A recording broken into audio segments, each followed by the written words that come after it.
all goofle-flumpus. Alright. Hello, friends! It's your old pal Nathan. Hey, I'm going to do this quick because I've been realizing in the past several videos I've done, I tend to blather at this part. And this is just supposed to be an introduction. It's not supposed to be tell you the whole story. Anyway, we're in the Badlands of Oregon. We are heading east. We're going camping. Maybe Aurora Borealis tonight. DJ's behind me. Say hi, DJ. Hey, friends! Thank you. And that's the plan. The end.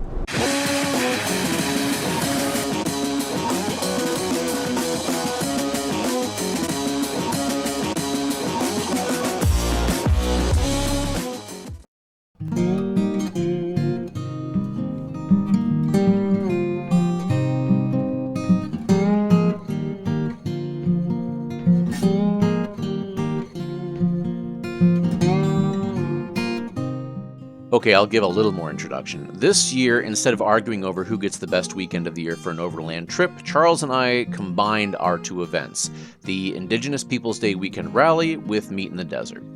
The main change for Meet in the Desert is that we would be mobile and camping in different spots. I wanted to maximize my desert time, so I left right after work on Thursday night with everyone's favorite guy, DJ, who drives a Bronco now. I'll keep my opinions to myself on that. We didn't really expect anyone to be on site when we got there, as the event didn't really start until Friday night. Just so you know, I'll be breaking this trip up into 3 videos. There's a lot of very neat footage in this series, so if you haven't subscribed and done that bell thing, you'll want to remember to do that. And that's it, no more introduction.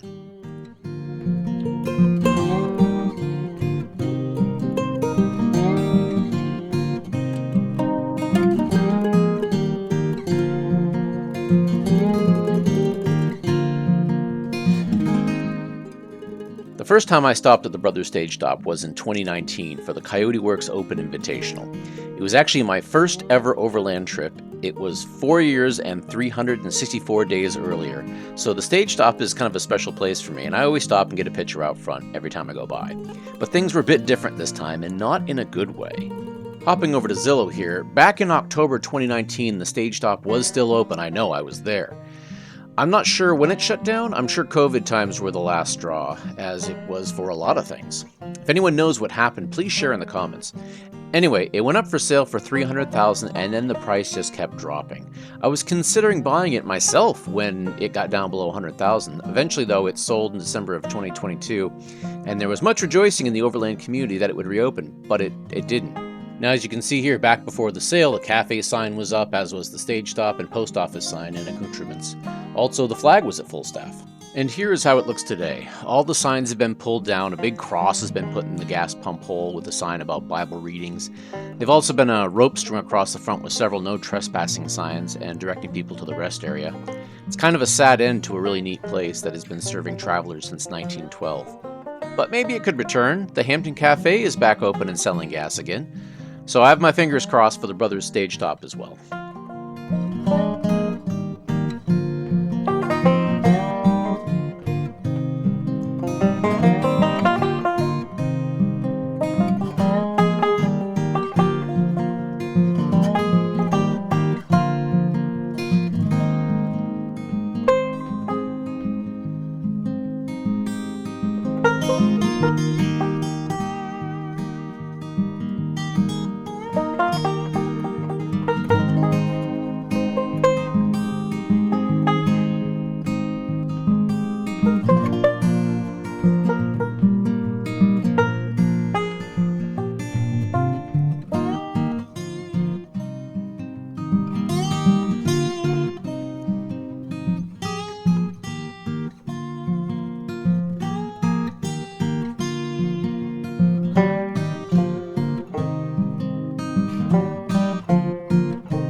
Well, we are out here by Frederick Butte. That's Frederick Butte. And we are airing down. This is the last 5-mile stretch off that way. A little bit darker than we were expecting. Probably should have looked at when the lights went, the sunset. Kind of disappointed that the people who bought the Brothers Stage Stop don't seem to want people to take pictures in front of it anymore. It's kind of a dick move.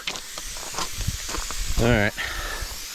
Anyway, I was gonna put the camera up on the mount, but I mean, look, it's dark. You're not gonna be able to see a damn thing.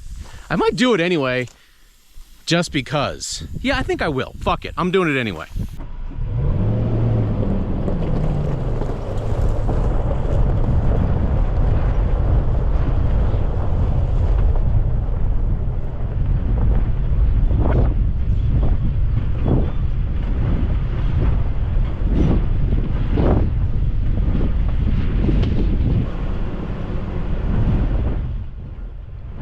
So I think we found the wiggle limit for the pole chase cam.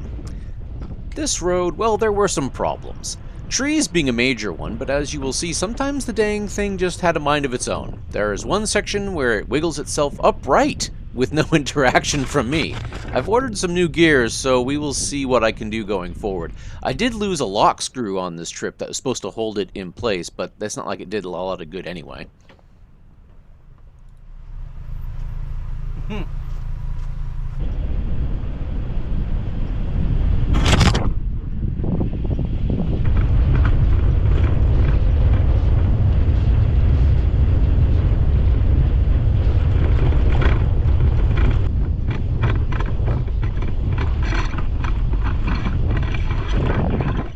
I misjudged this one. I got to test out the skid plate. Wait for the boom! And let's see that from inside the cab. Whoa!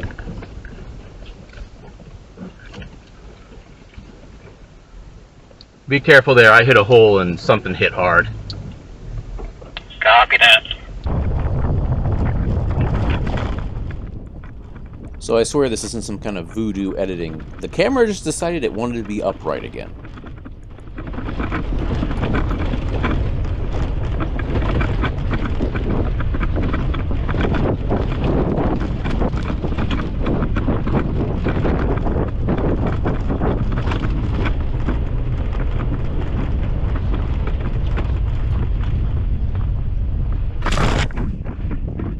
Now you'll see here, DJ employs quite a bit of distance when following me. I can't imagine why that is.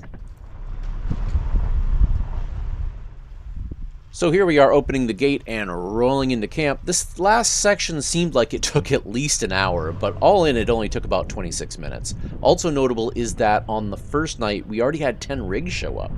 You'll see here I'm trying to find the least offensive combination of lights so I don't blind anyone.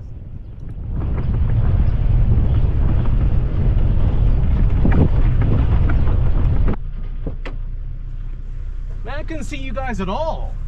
Really? Yeah, you're just invisible down here. I saw their lights when I did as soon as they came up. Fuck up the top. Maybe I'll help you. Yeah. All right. How's it going? He's a good guy. You plan on staying here? No, I'm gonna peek around. Hello. There's a big hole right there. Yeah, I noticed. That was.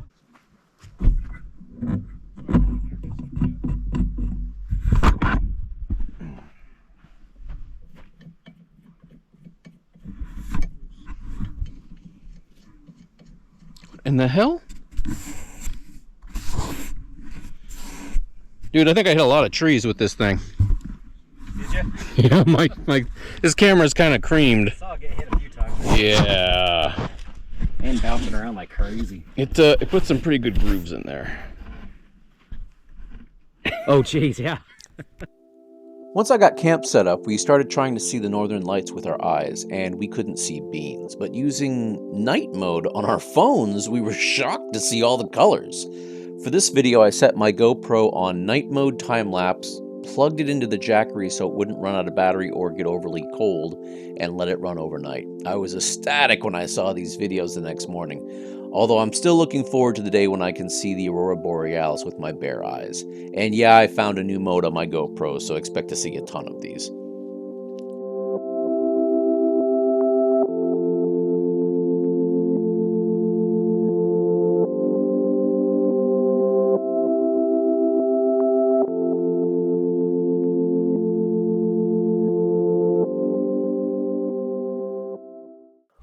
While I didn't know it at the time, this was my 5-year anniversary of overlanding. October 11th, 2024. I'll go into more detail in the later videos and have an interesting side trip on video 3 that some of you might recognize. Spoilers! Yeah, but I need to get another drone too. Or somehow figure out how to fix mine. Last time we went around over there. Hey look, it's me and DJ climbing this hill again. Deja vu. Hi. That's what you said last time. I did? Yeah. Yeah, I'm pretty sure those are cows right there. There's the dry lake bed.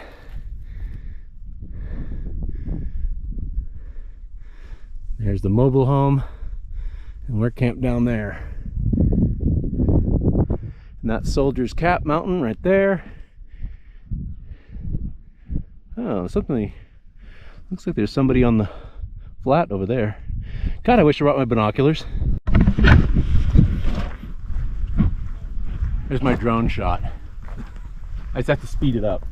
Or I could run, but that's not going to happen.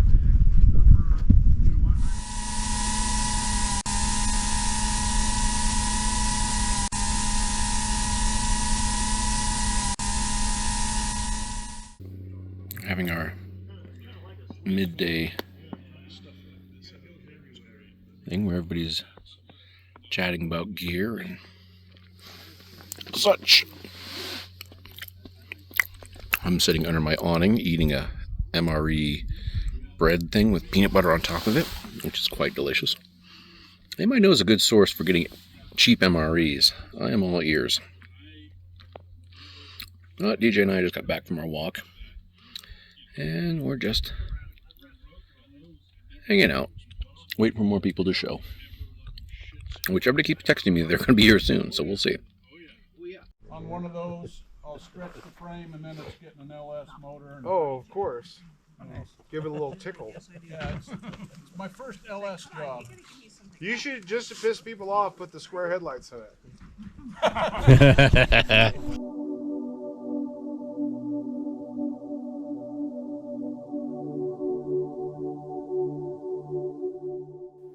No northern lights on Friday night, to the disappointment of many of the on-time arrivals. Still, it was a pretty night, and hold on for one of the most beautiful sunrises I've ever got video of. It's gonna surprise you, and it's so quick.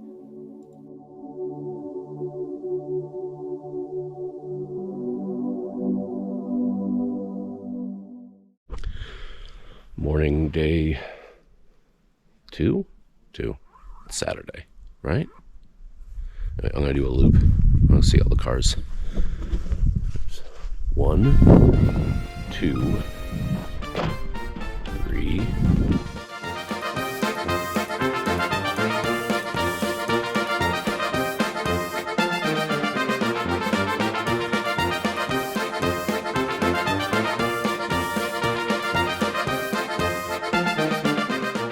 Okay, please forgive this manic little bit of video here, but I wanted to document an accurate count of how many people were at this event, and this is the only way I knew how to get it. This was Saturday morning, and as far as I know, this was the biggest we got.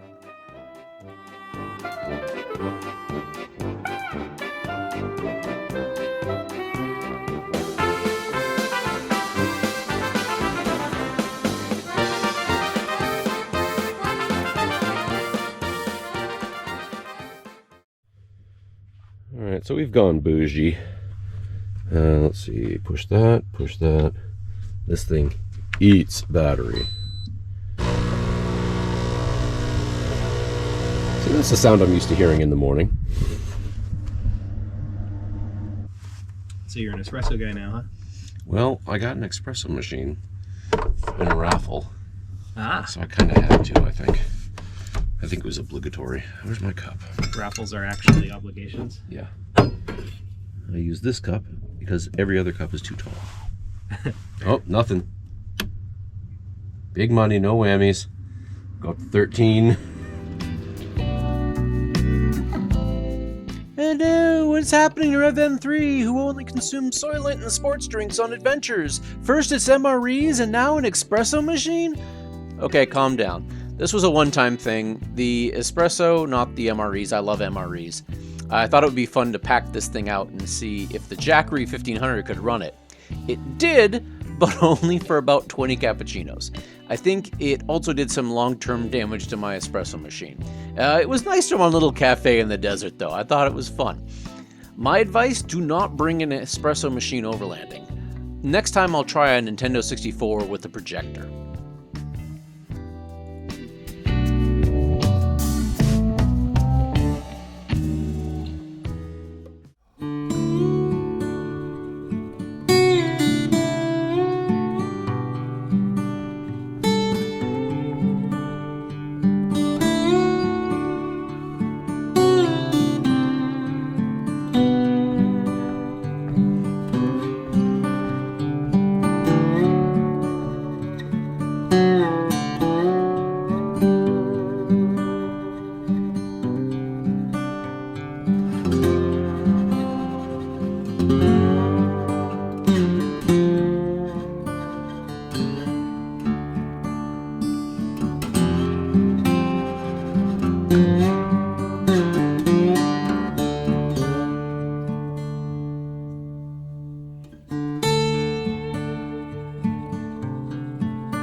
See, I got this on activity. I better be active.